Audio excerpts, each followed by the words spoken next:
Mexico. C'est à vous, Eric. Merci Arnaud. Effectivement, Thomas Thévenoud sur notre plateau pour la première fois, depuis sa démission du gouvernement en septembre dernier. On a vu dans le journal, le congrès du PS a lieu ce week-end. Vous vous y intéressez encore ? Oui, je m'y intéresse, mais la question c'est en quoi est-il utile ce congrès ? La direction n'a pas changé. Les questions que se posent les Français sur la politique menée par le gouvernement, je ne suis pas sûr qu'elles soient posées lors de ce congrès.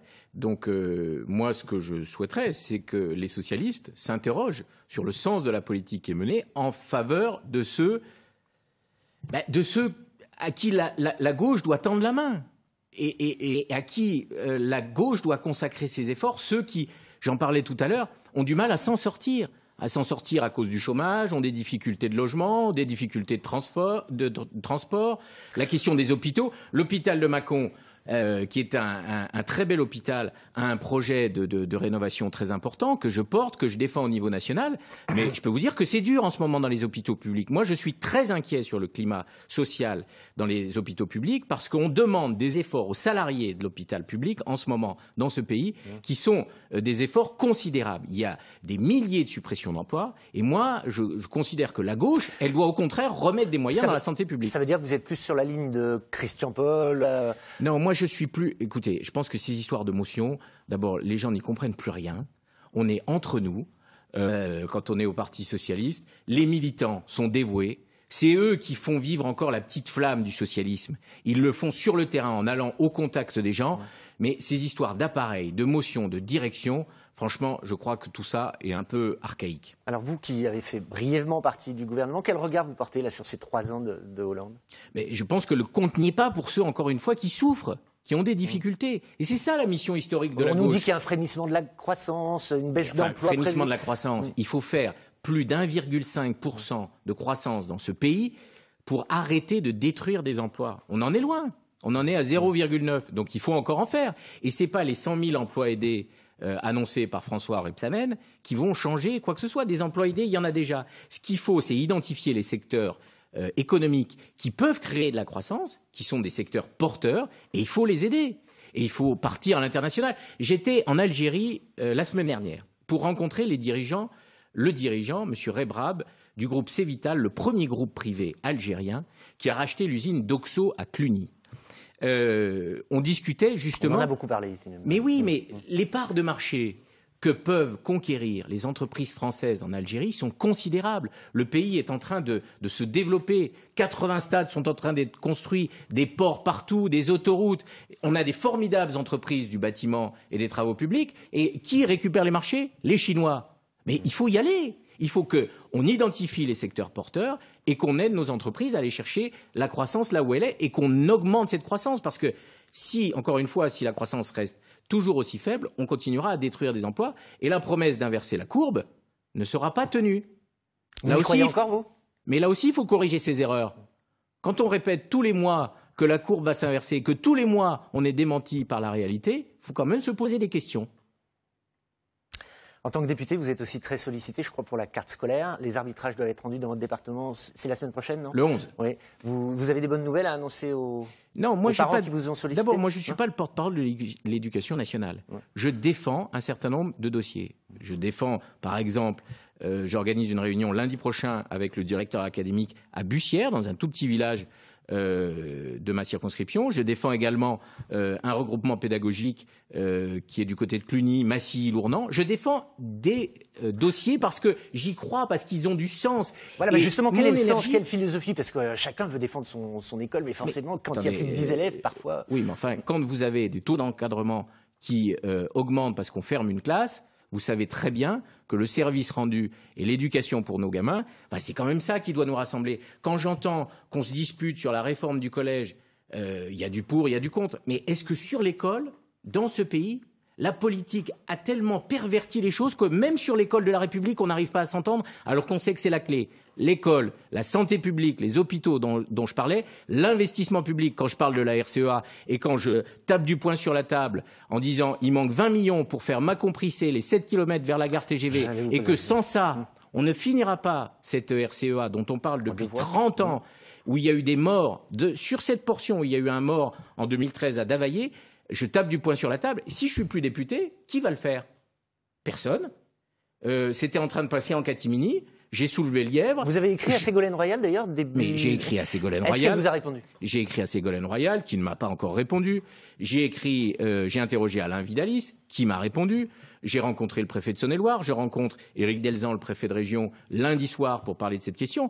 Voilà, c'est ça l'utilité d'un parlementaire. C'est de faire en sorte que sur un certain nombre de dossiers, je rassemble les gens, je les fédère autour d'objectifs qui vont dans le sens du redémarrage de l'économie et puis dans le sens de la justice sociale. Moi, je suis un député de gauche. J'ai pas besoin d'avoir la carte du Parti socialiste pour être de gauche et toujours socialiste. Et il y a plein de socialistes en France qui n'ont pas la carte du Parti socialiste. C'est pas ça la question. La question, c'est quels sont les efforts qu'on produit pour aider ceux qui ont moins de chances à s'en sortir. Aujourd'hui, je considère qu'il reste 2 ans et qu'il faut mettre les bouchées doubles pour aider les Français qui souffrent à s'en sortir. Voilà ma mission.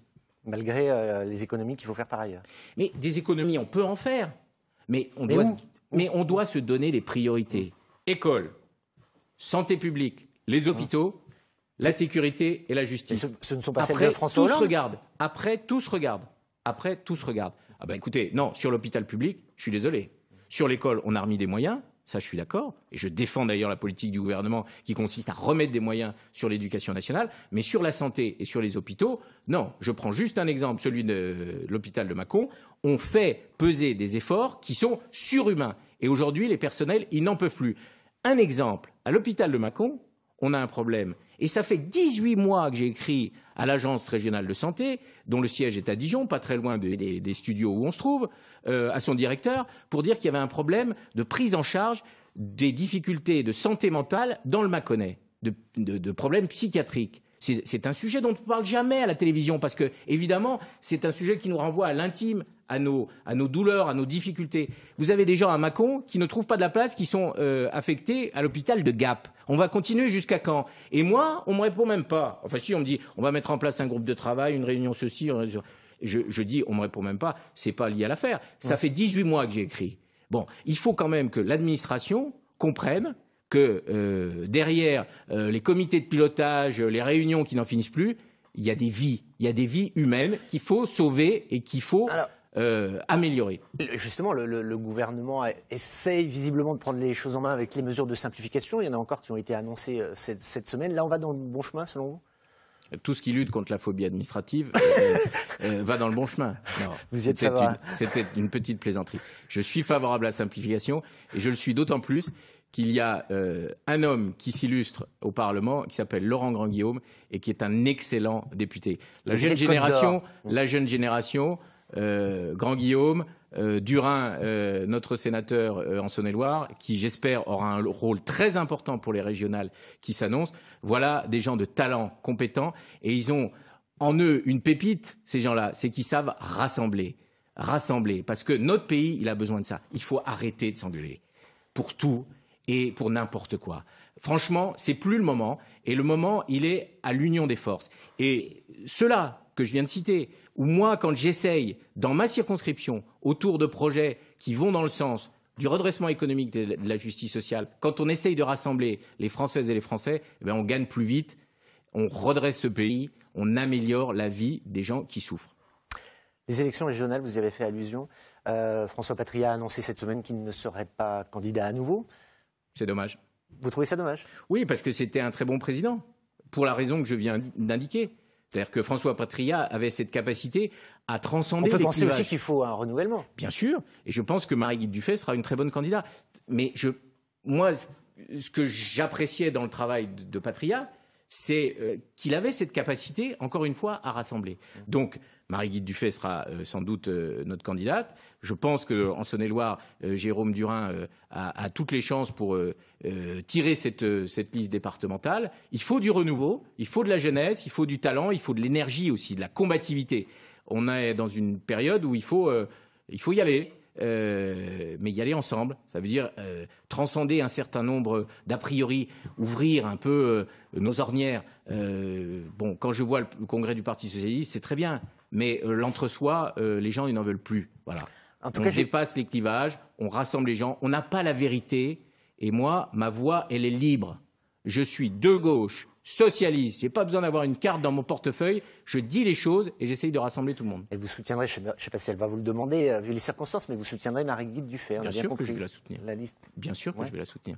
De toutes mes forces, de toute mon énergie.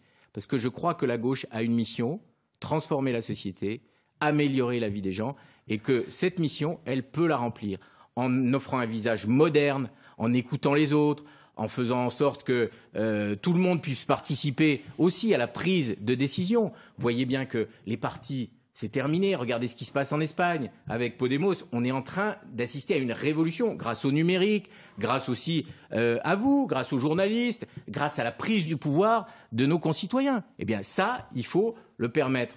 Et moi, j'essaye de rassembler à l'échelle de ma circonscription toutes celles et tous ceux qui veulent participer à cet élan. Allez, il nous reste 1 minute pour conclure.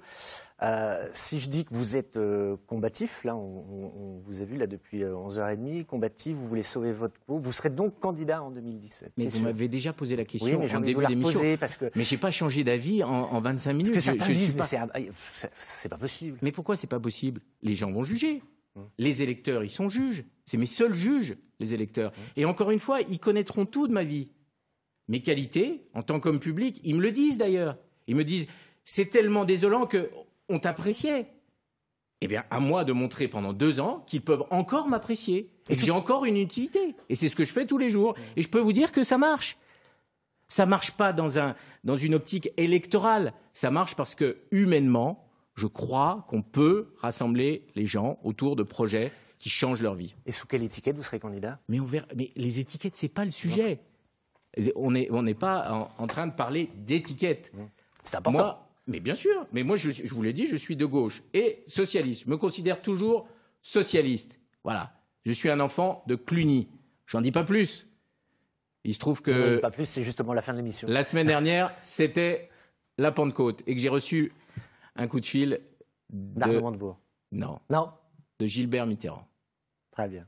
Eh bien, merci beaucoup. C'est sur cette phrase qu'on va refermer cette émission. Merci d'avoir accepté notre invitation. Je vous rappelle que vous pouvez voir ou revoir cette émission sur notre site internet bourgogne.france3.fr.